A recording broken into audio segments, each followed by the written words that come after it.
Hey guys, Savannah here. Today I'm going to show you how to get the perfect foundation base for any kind of makeup look you would want to do. So the way I start is always by putting a headband on because my hair either falls in my face or I will get makeup all over it. And it's really important to make sure that you get makeup that goes all the way into your hairline, or else I don't know, you put your hair up and then all of a sudden there's a line here instead of your makeup ending here, which is not good. Now my face is completely naked right now. I can't believe I'm putting my bare naked face online. But I'm putting on moisturizer, always really important. And I like the Clean and Clear Finishes Mattifying. I have really oily skin. And this really works well at like preventing any shine, which is awesome for me. It dries really fast because it literally just starts absorbing all the oil on your face. And I also like primer. I love just like how my face looks and how long it lasts when I put primer on. But for everyday use, I think as long as you have a good moisturizer on, you really don't need primer. Okay, so there we go. Now I'm going to start with concealer. I'm going to start here with Jane No-Show. It's really cheap. It's like $3 or $4. And I am really, really fair-skinned, so I like that I can find something that matches my skin well enough, especially because you're supposed to use concealer that is 2 shades lighter than what your skin actually is. And it helps neutralize any color that you could want to hide, as well as any just like, well, because when we put on concealer, it's not just the color. We want to kind of make the bumps look smoother, which is what I have a big problem with. As you can see, I have a lot of acne and blemishes, but I also have a lot of acne scars, which are literally just as bad because then it looks like I've had the same pimple for the past, 5 years. Just make sure that you dab it in, don't like smear it around. On the darkest part of your face, put that on first and leave that on the longest. Don't rub that in, because the longer, like here, I have a big pimple here, and I just put some concealer on and left it. Because the longer that sits there, it's going to kind of congeal and get thicker, which, you don't always want for all parts of your face, but if you have a problem area, it's really good to just kind of leave it there for a second. See? Now it's pretty well hidden, I think. Okay, and then, let's see. My next move is, okay, my foundation. I am very weird about my foundation. I have for years mixed my foundations. Like this is the Revlon Photo Ready. And the reason that I mix them, I just put a little bit in my hand like that. The reason that I mix them is because it's really hard to find something that fits not only the actual shade of your skin, but also the skin tone, which is always just frustrating. It's like the color doesn't match even though it's the same amount of like tanness, if that makes sense. So now this is the Maybelline Fit Me. I'm going to put a little of that in there. So then that way you can get the same color that you really need for your skin. And you can get like different benefits of it. Like if I'm putting makeup on in the morning and I know I have a light day, I have some other makeup that's supposed to be really long lasting, so I add some of that in there.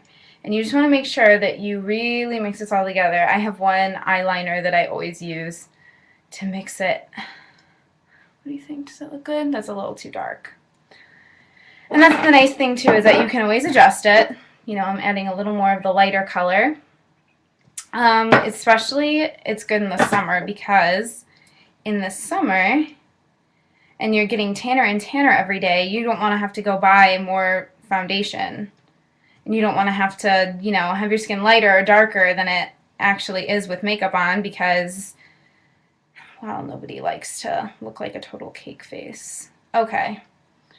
Now this is how I clean my little makeup mixing wand. Okay, and I use my hands. And literally all I do, sorry, I have to look in the real mirror. I have a little better light up here. And I just make sure that I get everywhere on my face. And I like using my hands just because I feel like you have much better control of pressure, and it helps with how even it is. I used sponges for a really long time, and then I think it was mostly just because I didn't trust myself with using my hands, because I mean, you do have to get used to it and you have to know what you're doing, but as long as you get everywhere on your face, make sure that there aren't any like lines, like you had too much foundation somewhere and so it didn't rub in all the way. Just make sure that it is blended in and rubbed in. Plus, it makes for a lighter like application because your hands kind of warm up the foundation. So when it's warm, it goes right into your skin instead of laying on top of it, which I think is really important. Just get the rest of my face here. And it's always, always, always important to get that one line where your foundation would end. Girls always have problems with that. And I used to be the worst. I used to have the big line of foundation like right there.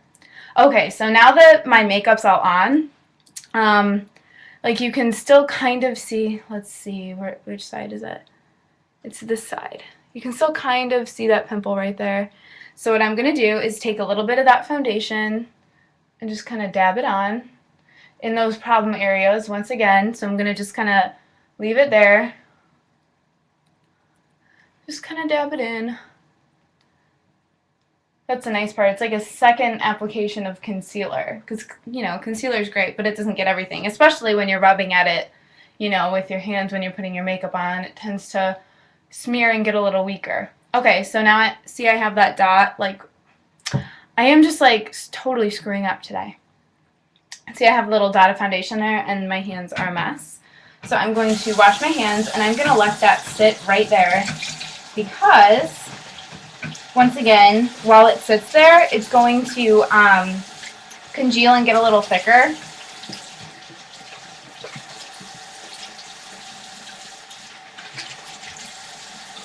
Making sure I get everything off my fingers. I always end up getting foundation underneath my fingernails, which is just nasty.